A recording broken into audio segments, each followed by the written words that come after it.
नमस्कार दोस्तों, एक बार फिर से स्वागत है हमारे इस यूट्यूब चैनल में। दोस्तों, आज 15 जनवरी है और 15 जनवरी का दिन भारत के लिए अहम दिन होता है।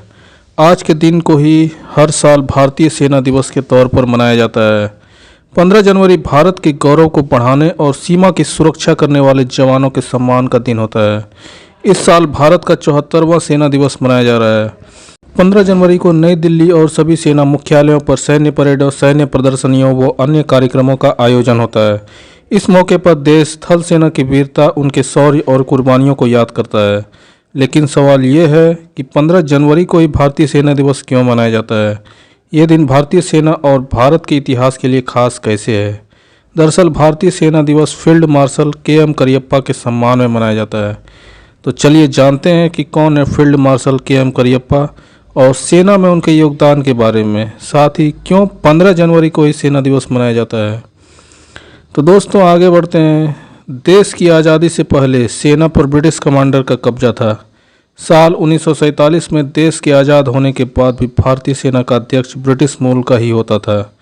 साल 1949 में आज़ाद भारत के आखिरी British commander in chief general Francis butcher थे, जिनकी जगह ली थी भारतीय लेफ्टिनेंट जनरल के.एम. करियप्पा ने। वह आज़ाद भारत के पहले भारतीय सैन्य अधिकारी थे और भारत पाकिस्तान के बीच हुए युद्ध में उन्होंने ही भारतीय सेना का नेतृत्व किया था। बाद में करियप्पा फील्ड मार्शल भी बने। दरअसल फील्ड मार्शल के.एम. करियप्पा आज़ाद भारत के पहले भारतीय सेना प्रमुख 15 जनवरी 1949 को बने थे। ये भारत के इतिहास की सबसे महत्वपूर्ण घटनाओं में से एक है, इसलिए 15 जनवरी को हर साल भारतीय सेना दिवस के तौर पर मनाया जाता है। जब करियप्पा सेना प्रमुख बने तो उस समय भारतीय सेना में लगभग 2 लाख सैनिक ही थे। करियप्पा साल 1953 में रिटायर हो गए थे और 94 साल की उम्र में साल 1993 में उनका निधन हुआ था। करियप्पा ने भारत पाकिस्तान युद्ध 1947 का नेतृत्व किया था। रिटायरमेंट के बाद उन्हें 1986 में फील्ड मार्शल का रैंक प्रदान किया गया। इसके अलावा दूसरे विश्व युद्ध में बर्मा में जापानियों को शिकस्त देने के लिए उन्हें order of the British Empire का सम्मान भी मिला था। तो दोस्तों, जानते हैं कि कब हुआ था भारतीय सेना का गठन।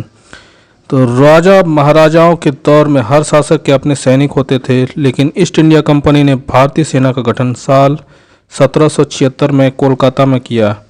उस समय भारतीय सेना ईस्ट इंडिया कंपनी की सैन्य टुकड़ी थी, जिसके बाद में ब्रिटिश भारतीय सेना का नाम मिला और अंत में भारतीय थल सेना के तौर पर देश के जवानों को पहचान मिली। तो दोस्तों, ये थी भारतीय सेना दिवस की कहानी। आशा करता हूँ कि ये वीडियो आपको इन्फॉर्मेटिव लगी होगी। तो दोस्तों, ऐसे इन्फॉर्मेटिव वीडियोस के लिए आप हमारे चैनल को सब्सक्राइब कर सकते हैं और बेल आइकन को भी दबा सकते हैं।